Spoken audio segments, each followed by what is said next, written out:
तो चलिए बच्चों, लॉज ऑफ मोशन को आगे कंटिन्यू करते हैं। इस लेक्चर में हमें स्प्रिंग फोर्स का पार्ट 2 देखना है। इसके पहले हमने स्प्रिंग फोर्स का पार्ट 1 देखा था, जिसमें हमने अलग अलग टाइप के क्वेश्चंस में स्प्रिंग फोर्स निकाले थे, टेंशन निकाला था, एक्सेलरेशन वगैरह वगैरह निकाला था। अब हमें इस केस में स्प्रिंग का कटिंग कॉन्सेप्ट देखना है। एक बार स्ट्रिंग को कट करेंगे और एक बार स्प्रिंग को कट करेंगे और चेक करेंगे क्या हो रहा है। ये भी काफ़ी अच्छा है, इम्पोर्टेंट टॉपिक है और एक तरीके से देखा जाए तो मज़ा आएगा इसमें। आपको बिल्कुल भी थोड़ी भी बोरियत नहीं होगी, तो हमारे साथ बने रहिए। मेरा नाम निशांत कुमार है और अग्रणी एडुसर्व के चैनल पे आपका स्वागत है। चलो बच्चे, टॉपिक है कटिंग ऑफ स्प्रिंग और स्ट्रिंग।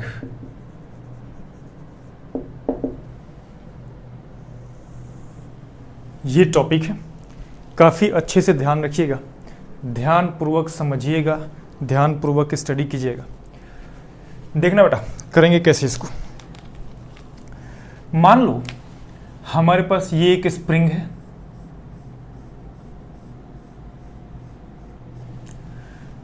इस स्प्रिंग का स्प्रिंग कांस्टेंट K है और इसका नेचुरल लेंथ, ये अपने नेचुरल लेंथ पे है, राइट। अब हमने क्या किया, इस स्प्रिंग को हमने इसको दोनों तरफ से इलोंगेट करके रखा हुआ है। यहाँ से फोर्स हमने F एक्सर्ट कर दिया है, यहाँ भी हमने फोर्स F एक्सर्ट कर दिया है और बीच में किसी एक पॉइंट से हमने इसको कट कर दिया। ऐसे ये कैंची है, कैंची से हमने कट कर दिया। तो कट करने पे क्या होगा ज़रा देखना है। ये पॉइंट P है जिस पॉइंट से हम इसको कट कर रहे हैं। तो ये स्प्रिंग हुआ, ये पॉइंट दोनों पॉइंट्स अब सेपरेट हो जाएंगे और ये रहा ऐसे। जैसे ही पॉइंट P पर हमने कट किया, अब यहां पे P पॉइंट पर मास जीरो हो गया। मास जीरो होने का मतलब इनर्शिया जीरो होगा। और अगर किसी भी ऑब्जेक्ट का मास जीरो हो गया, ये आइडियल कंसेप्ट है, ऐसा आइडियल लेके चलना है। मास अगर जीरो होगा तो उसका एक्सेलरेशन इनफाइनाइट हो जाता है। तो हम यहां पे लिखेंगे just after cutting the spring, हमें पता है spring force FSP is equal to K into x होता है और वो होगा बच्चों मास इंटू एक्सेलरेशन। अब यहां पे हम acceleration A is equal to FSP upon M लिखेंगे। जैसे ही मास जीरो होगा वैसे ही एक्सेलरेशन टेंडिंग टुवर्ड्स इनफाइनाइट हो गया। तो जैसे ही कट करेंगे वैसे ही एक्सेलरेशन इनफाइनाइट हो गया। तो अगर आप इसको खींचे हुए हो वैसे और बीच से कट करते हो तो इतनी तेज आपके हाथ के ऊपर चोट लगेगा कि वो फट सकता है, आपको हॉस्पिटल भी जाना पड़ सकता है। तो ऐसा काम कभी घर पे प्रैक्टिस करने की कोशिश मत करना, ये काफ़ी रिस्की है। ये बस कॉन्सेप्ट हम जेई के लिए पढ़ रहे हैं और सिर्फ कॉन्सेप्ट पढ़िए, प्रैक्टिस आपको घर पे नहीं करना है। एक्सेलरेशन टेंडिंग टुवर्ड्स इनफिनिट हो गया तो बहुत तेजी से ये मूव करेगा इस तरफ। और इस केस में एक चीज़ ध्यान रखना, यहाँ पे एक चीज़ मिस्टेक हो गया है, ये नेचुरल लेंथ नहीं होगा, ये इलोंगेटेड होगा। इलोंगेटेड केस में है। अगर नेचुरल लेंथ पे होगा तो कट करेंगे तो कोई फर्क नहीं पड़ेगा, वो इलोंगेटेड है और आपने स्प्रिंग को ऐसे इलोंगेट करके रखा हुआ है, फोर्स लगाया हुआ है और बीच से अब आप उसको कट कर रहे हो। बहुत तेजी से दोनों तरफ मूव करना शुरू करेंगे। आई होप ये क्लियर है। एक नोट मैं आपको बता रहा हूं, वो नोट लिख लीजिएगा। When we cut a string or a spring, its tension becomes zero instantaneously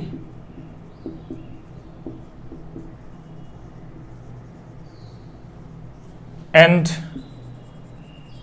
acceleration becomes infinite। ये बात आप ध्यान रखिएगा, जब हम किसी स्प्रिंग को कट करेंगे या स्ट्रिंग को कट करेंगे तो ये कहानी होगी। अब इसको समझने के लिए हम कुछ एग्जाम्पल्स लेते हैं अच्छे अच्छे और उन एग्जाम्पल से समझने की कोशिश करेंगे कि स्ट्रिंग को कट करेंगे तो क्या होगा, स्प्रिंग को कट करेंगे क्या होगा। लेकिन शुरू में हम लोगों को कट करना है स्ट्रिंग को। तो एग्जाम्पल गिवन है, मान लो बेटा सिचुएशन कुछ इस तरीके से गिवन है।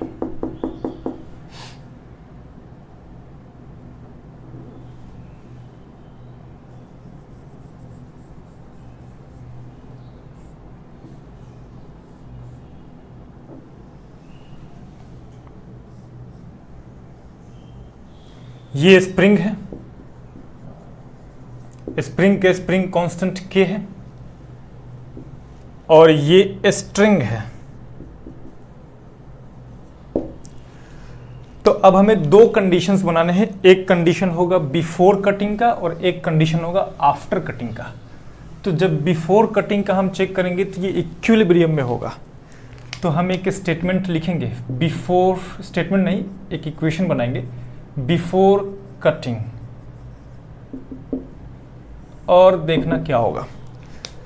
इन दोनों ब्लॉक्स का मास शुरू में हमने m और m कंसिडर कर लिया।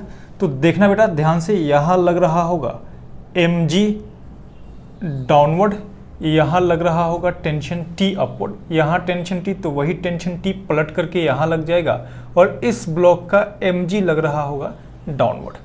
फिर इस केस में देखना, अगर हमने इसको T1 बोल दिया तो इस स्प्रिंग पर ऊपर की तरफ T2 लग रहा होगा। ये स्प्रिंग इलोंगेटेड है, इक्विलिब्रियम में होगा तो ये इलोंगेटेड होगा।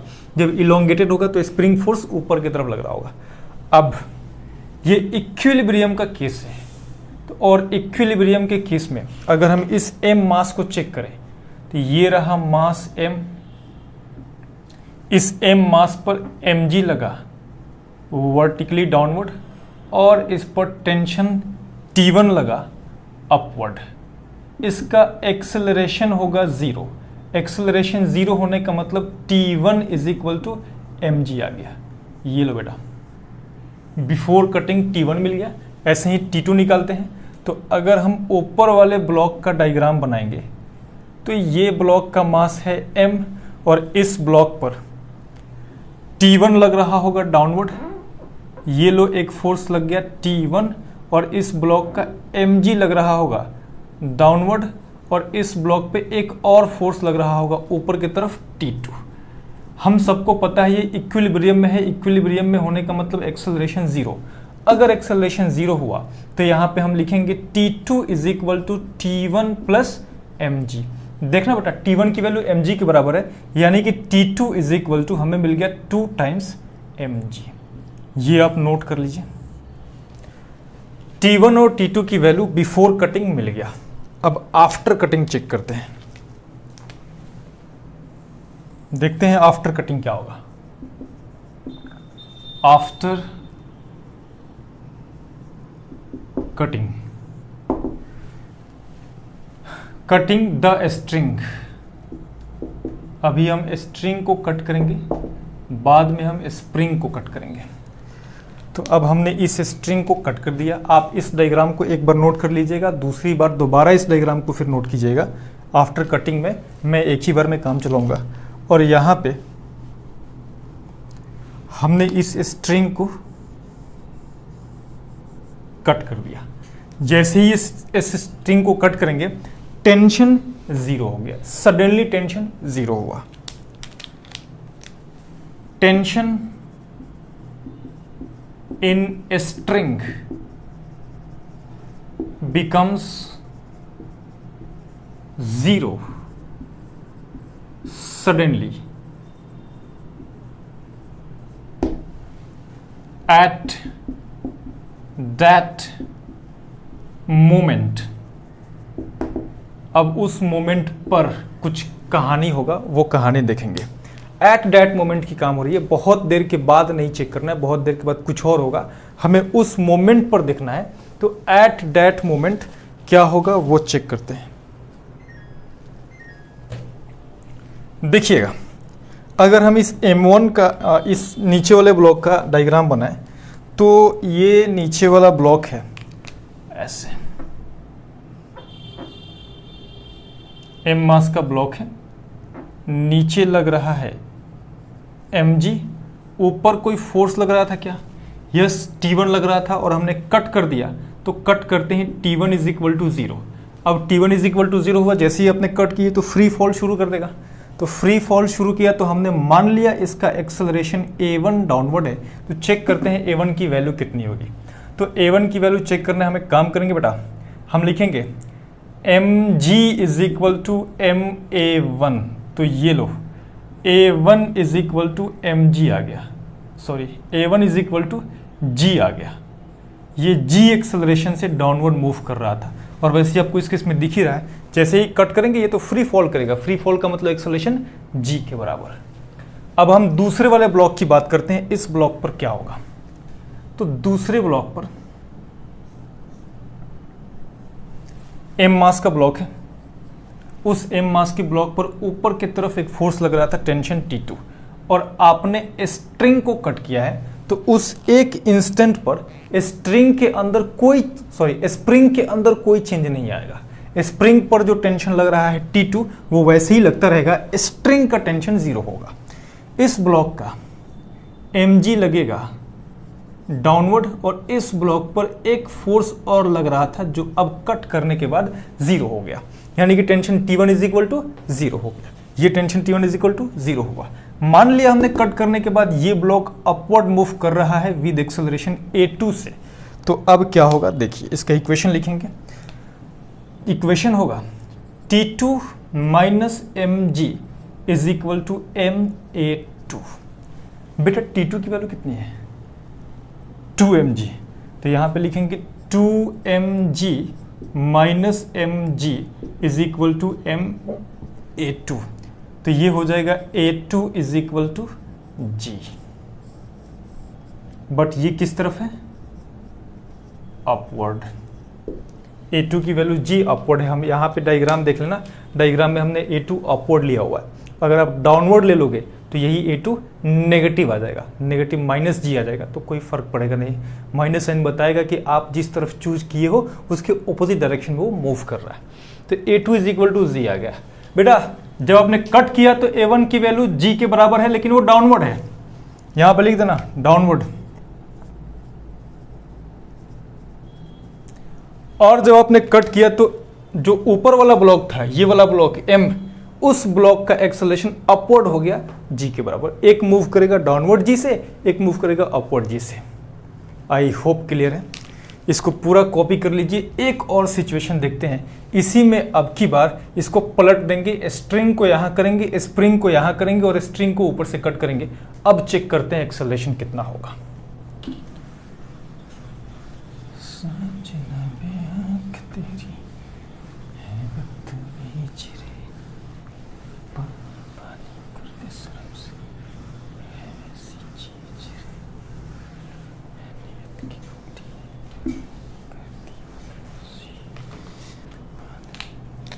यहां हमने लगा दिया बेटा यहां हमने लगा दिया स्ट्रिंग, ये एक ब्लॉक, और यहां हमने लगाया स्प्रिंग, ये दूसरा ब्लॉक।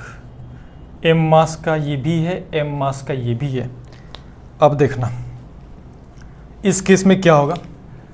तो इस mg का, इस m का mg लग रहा होगा डाउनवर्ड, यहाँ पे लग रहा होगा टेंशन T1, इस ब्लॉक पर ऐसे लग रहा होगा mg डाउनवर्ड, और यही T1 पलट करके यहाँ पे लग जाएगा, ये लग गया T1, ऊपर स्ट्रिंग में लग रहा होगा T2।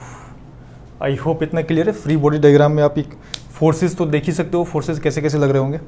इक्विलिब्रियम में है, इक्विलिब्रियम में होगा तो ये स्प्रिंग, ये जो ब्लॉक होगा वो इक्विलिब्रियम में आ गया, मतलब ये स्प्रिंग इलोंगेटेड है।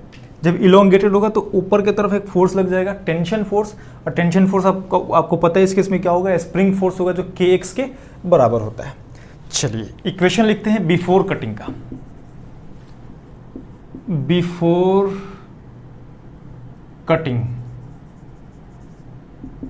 देखना बेटा, बिफोर कटिंग कितना होगा। इसका नाम कर दो A, इसका नाम कर दो B। अगर हम A वाले ब्लॉक की बात करें,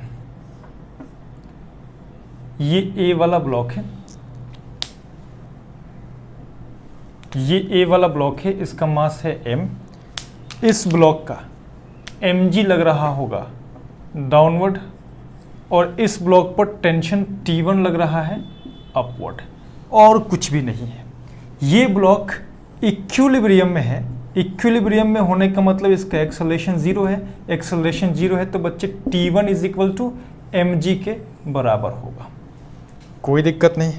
ऐसे ही इस B वाले का डायग्राम बनाओ, तो यहाँ पे हम B बना दिए और इस B का भी मास m ही है, m का एक mg लग रहा होगा नीचे, एक टेंशन T1, ये वाला T1 लग रहा होगा डाउनवर्ड और एक टेंशन T2 लग रहा होगा अपवर्ड। इस केस में मेरे बच्चे जानते हैं ये भी इक्विलिब्रियम में होगा। अगर ये भी इक्विलिब्रियम में होगा तो T2 is equal to T1 plus mg होगा, यानी कि T2 is equal to T1 mg और ये mg मिलकर के 2 mg।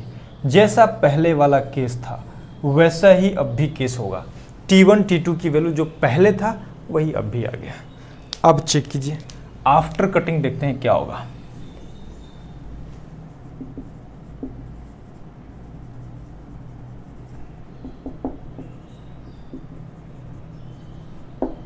आफ्टर कटिंग स्ट्रिंग, अभी आप वीडियो को पॉज कीजिए और ज़रा खुद से कुछ देर ट्राई करके देखिए क्या आ रहा है, फिर उसके बाद जब हम सॉल्व करेंगे तो आप मैच करिए।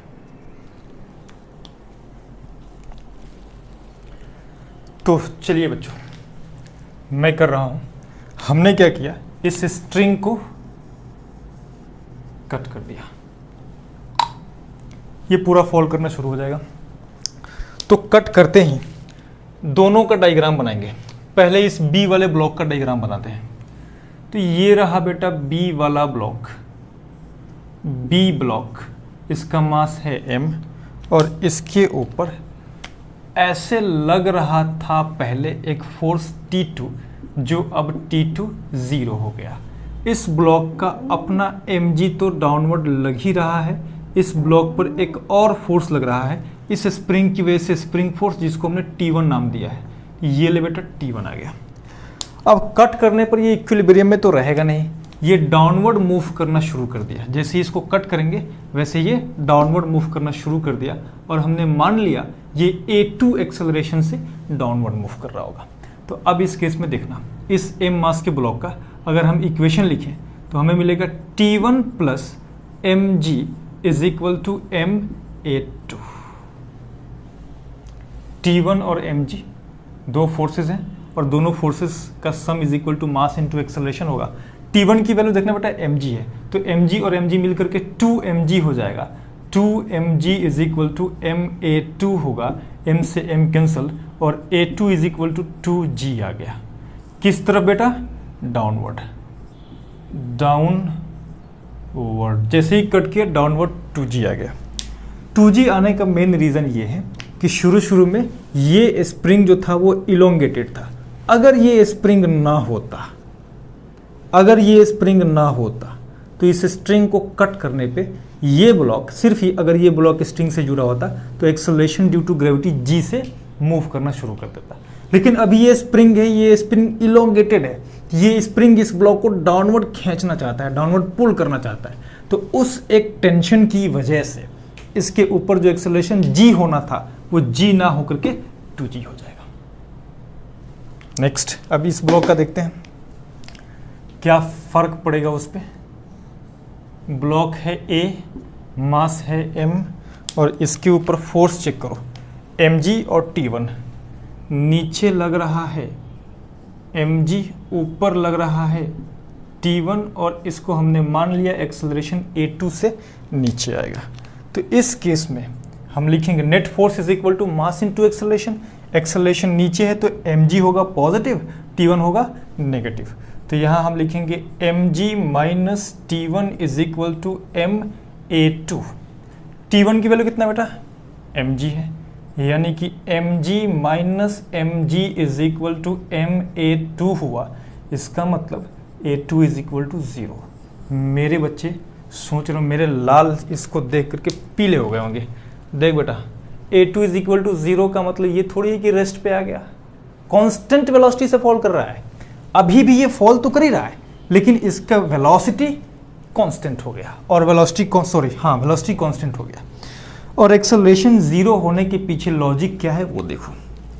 इस ब्लॉक पर mg लगा डाउनवर्ड और टेंशन T लगा अपवर्ड।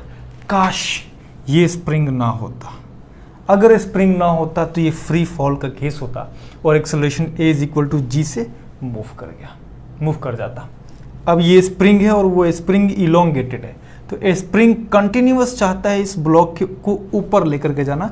स्प्रिंग ने एक अपवर्ड डायरेक्शन में टेंशन फोर्स लगा दिया है। अब ये जाना तो चाहता है फ्री फॉल से कट होने के बाद, लेकिन ऊपर एक फोर्स भी लग रहा होगा, इसकी वजह से उसका एक्सेलरेशन a = g ना होकर के और कम हो जाएगा, और इत्तेफाक से वो कम, इत्तेफाक क्या मतलब, वो कम होकर के 0 हो गया। पूरा कॉपी कीजिए। सेम नहीं है पहले की तरह, पहले यहाँ पे 0 नहीं था, अब यहाँ पे 0 हो गया। नेक्स्ट एक और देखते हैं, इसको नोट कीजिए वीडियो पॉज करके। मैंने आपको कहा था ना काफ़ी मज़ा आएगा जब कॉन्सेप्ट सीखते हैं काफ़ी डीप में, तो मज़ा तो आता है यार, फिजिक्स है ही मजे की चीज़। नेक्स्ट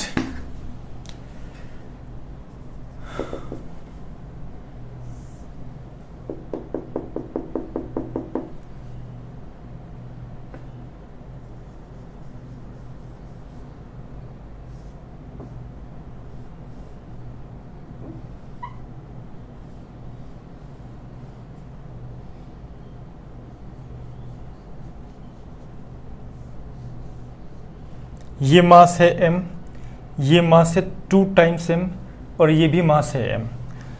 अब हमें चेक करना है अगर हम इस स्ट्रिंग को कट करेंगे तो तीनों ब्लॉक्स की एक्सेलरेशन क्या होगी कट करने के बाद।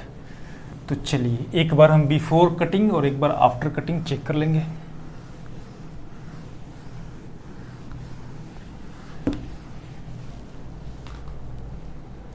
तो हम देखते हैं बच्चों बिफोर कटिंग।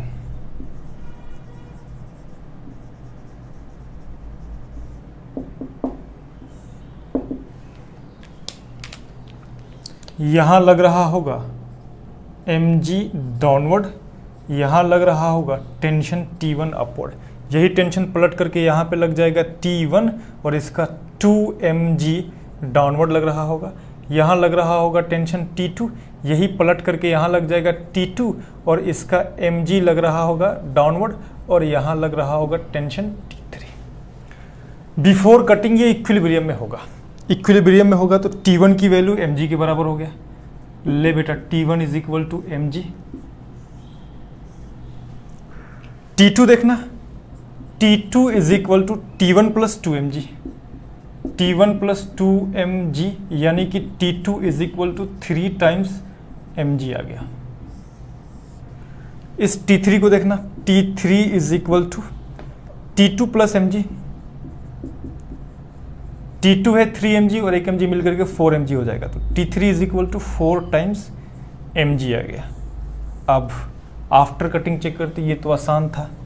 आफ्टर कटिंग देखते हैं, आफ्टर कटिंग भी आसान है, don't worry about that. After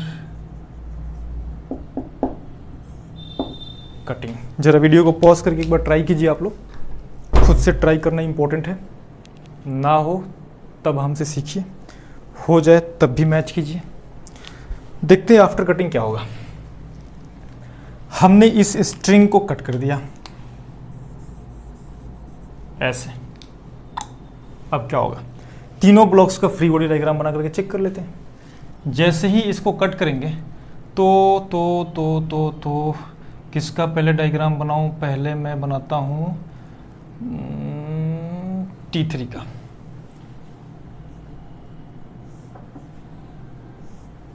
इस ब्लॉक का मास है m, इस m का अपना mg लग रहा होगा डाउनवर्ड, और इसका एक और टेंशन T2 जो लग रहा था वो कटने के बाद हो जाएगा 0, और ऊपर लग रहा है T3। जैसे ही हम इसको कट करेंगे, spring elongated block upward move करना चाहेगा, तो मान लो ये A3 एक्सेलरेशन से अपवर्ड मूव कर रहा है। तो इस केस में हमें पता है F net = मास इंटू एक्सेलरेशन होता है, तो हम लिखेंगे T3 minus mg = m A3 और T3 की वैल्यू कितना बेटा 4 mg। 4 mg में से mg घटाएंगे तो 3 mg आएगा is equal to Ma3।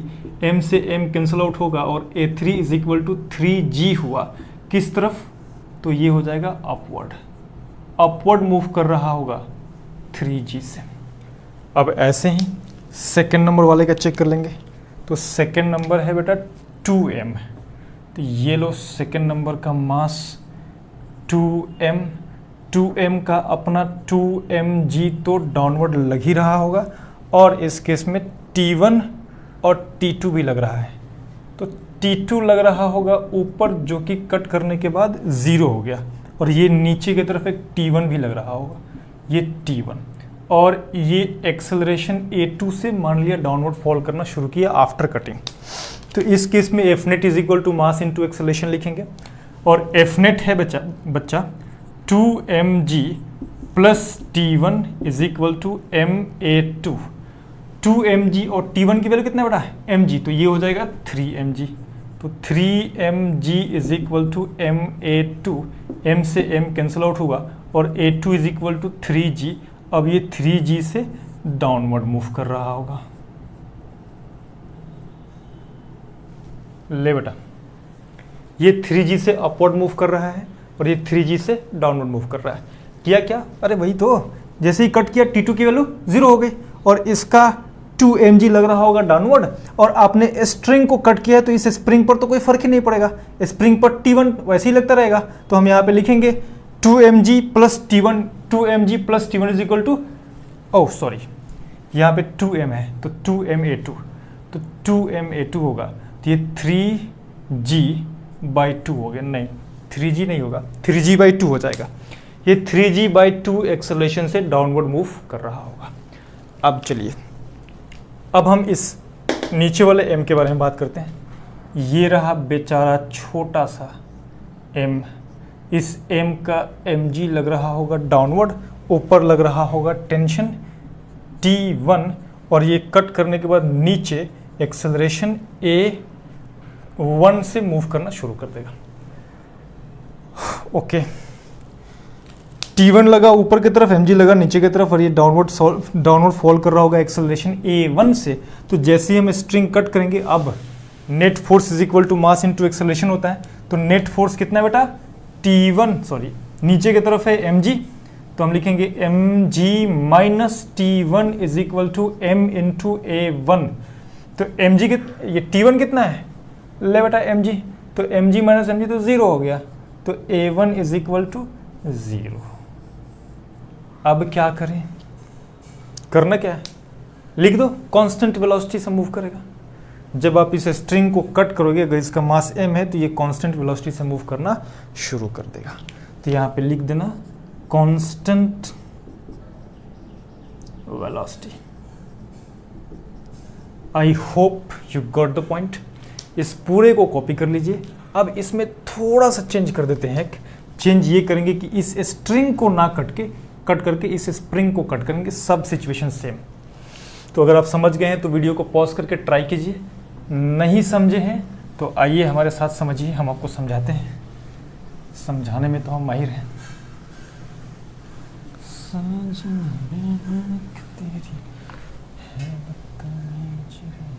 Situation कुछ ऐसा गिवन है बच्चों,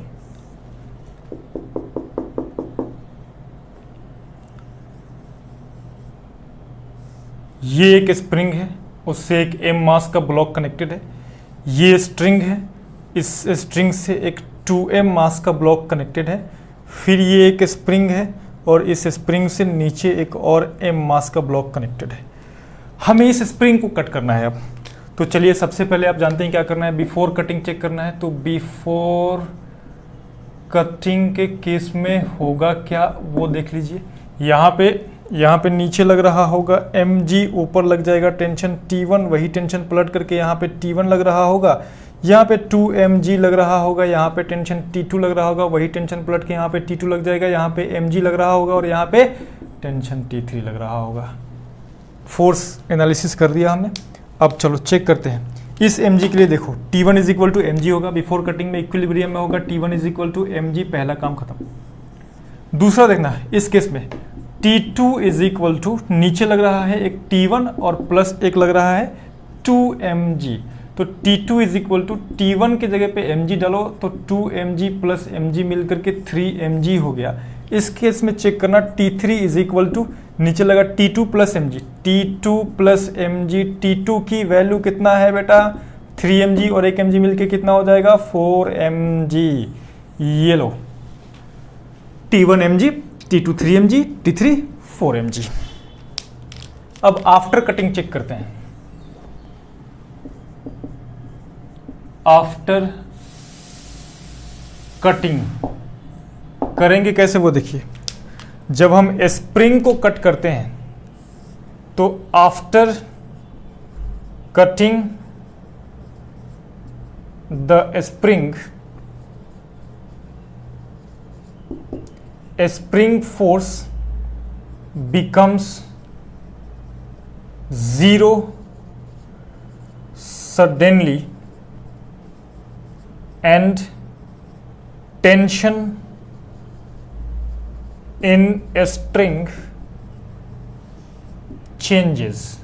और उसके चेंज होने का पर्पस क्या है बेटा, रीजन क्या है बेटा, रीजन है टेंशन एक सेल्फ एडजस्टिंग फोर्स होता है और self adjusting force as per situation and time अपना मैग्नीट्यूड एंड डायरेक्शन एडजस्ट कर सकता है, चेंज कर सकता है। तो ये स्ट्रिंग में टेंशन चेंज हो जाएगा और स्प्रिंग में टेंशन या स्प्रिंग फोर्स तो सडनली जीरो हो जाएगा। तो चलिए हम एक काम करते हैं, इनका नामकरण कर देते हैं ए बी सी और ए का फ्री बॉडी डायग्राम बना करके पहले चेक करते हैं। तो पहले हमने इस केस में ए को देख लिया, ये है एम, नीचे लग रहा है mg, ऊपर लग रहा है टेंशन T1 और जैसे ही कट करेंगे ये डाउनवर्ड, मान लिया हमने A1 एक्सेलरेशन से स्लाइड करना मूव कर दिया, तो इस केस में mg minus T1 is equal to ma1। तो यहाँ पे mg और T1 की वैल्यू कितनी है mg, तो mg माइनस mg इज 0। ले बेटा a1 इज इक्वल टू 0 हो गया। अब हम इन दोनों का चेक कर लेते हैं। हमें कट करना है किसको, स्प्रिंग को। ये लो हमने स्प्रिंग को कट कर दिया, तो जैसे ही कट करेंगे वैसे ही T3 तो 0 हो जाएगा। तो ये हमने बनाया, ऊपर कौन सा है C number block, C number block उसका मास m, नीचे कौन सा है 2m ब्लॉक B नंबर। अब जब हमने कट कर दिया तो कट करने के बाद यहाँ पे जो टेंशन लग रहा था बेटा T3, that T3 will be equal to 0। नीचे इस m मास का mg लग रहा होगा, इस 2m मास का 2mg लग रहा होगा। इस 2m पर एक और फोर्स लग रहा है downward, date force is T1 और यहाँ पे लग रहा होगा बेटा T2 और यही T2 पलट करके यहाँ पे भी लगा हुआ है, तो ये ले T2। फोर्स एनालिसिस हमने कर दिया। अब इक्वेशन बना लीजिए। चलिए अगर हम ऊपर वाले ब्लॉक का इक्वेशन लिखें तो अच्छा, ये दोनों ही ब्लॉक साथ में सेम एक्सेलरेशन से मूव कर रहे होंगे, ये आप ध्यान रखिएगा, सेम एक्सेलरेशन से मूव करेंगे। If two blocks are connected through a single string then their acceleration must be same. अगर इसका एक्सेलरेशन ज़्यादा हो गया m मास का तो ये स्ट्रिंग लूज पड़ जाएगा।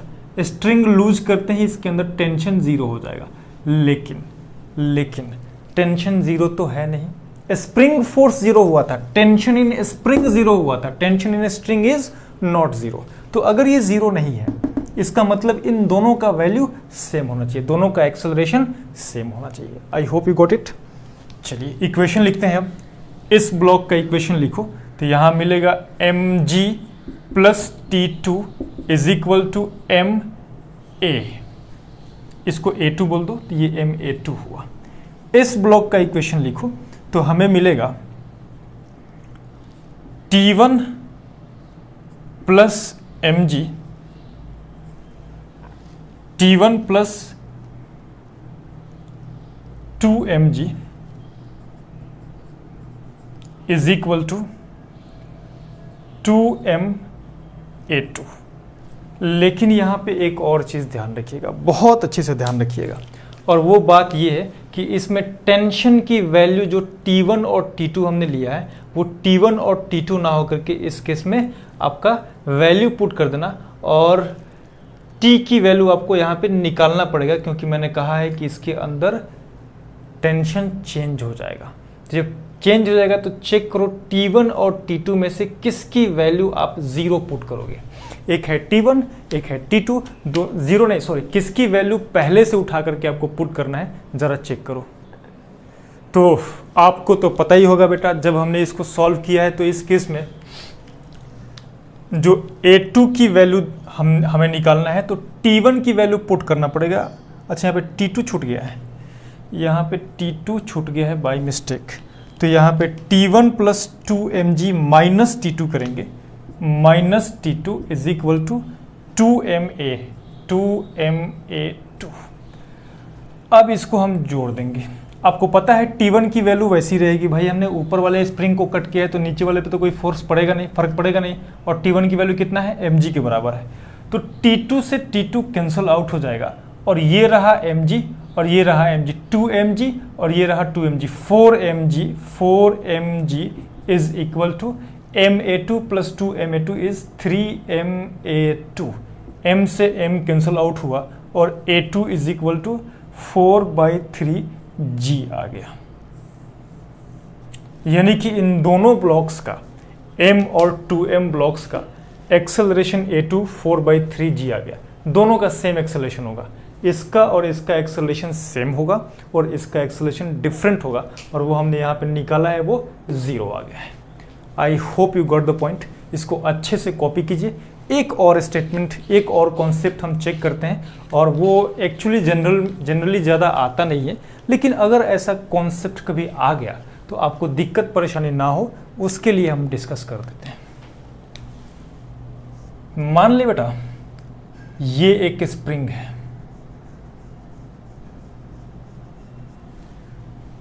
इस स्प्रिंग का स्प्रिंग कांस्टेंट K है और इसका लेंथ L है, और हमने इसको बीच से कट कर दिया यहाँ से।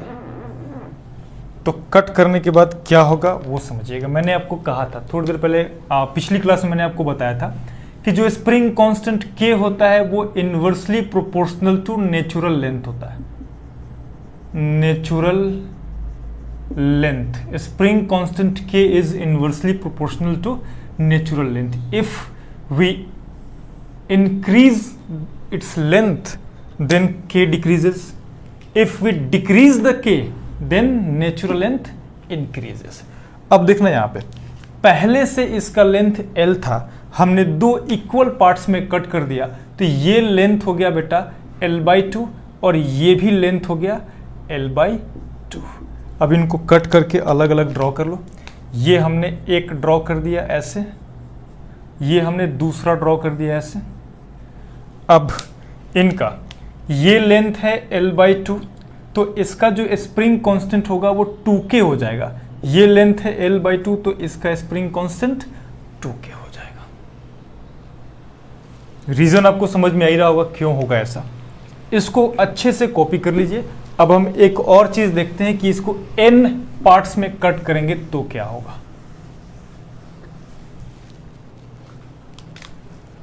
ये एक स्प्रिंग है,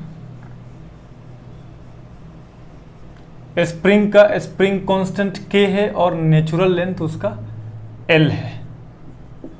हमने इसको n पार्ट्स में कट कर दिया। ये ले बेटा n पार्ट्स में कट कर दिया, तो छोटे छोटे छोटे छोटे पार्ट्स हो जाएंगे। ये एक छोटा सा पार्ट, ये दूसरा स्मॉल पार्ट, ये तीसरा स्मॉल पार्ट, ये चौथा small part and so on. L length था तो n पार्ट्स में कट कर दिया, तो एक पार्ट का लेंथ हो जाएगा L/n, दूसरे पार्ट का लेंथ L/n, तीसरे पार्ट का भी L/n, चौथे पार्ट का भी L/n एंड सो ऑन। तो इस केस में इनका spring constant n times K हो जाएगा, n times K, n times K, n times K and so on. I hope आपको समझ में आ गया होगा। इसको खूब बढ़िया से लाल पीला हरा ब्लू कलम मिला करके नोट कर लीजिए पूरा, और नोट करके नोटबुक में रख लीजिए। अगर कभी ऐसा क्वेश्चन आ भी गया तो आगे चल करके हम उसको देखेंगे, अच्छे से समझेंगे। फिलहाल इस लेक्चर में इतना ही रखेंगे। मन लगा करके पढ़ते रहिए। जितना हमने यहाँ पे एक्सप्लेन किया है वो पूरा एकदम बेसिक लेवल से लेकर के आपको एडवांस लेवल तक एक्सप्लेन किया है। अच्छे से कॉपी कर लीजिए। स्प्रिंग कटिंग या स्ट्रिंग कटिंग का पूरा कॉन्सेप्ट आप सीख गए हैं। आज के लिए इतना काफ़ी है, बाकी नेक्स्ट क्लास में पढ़ेंगे।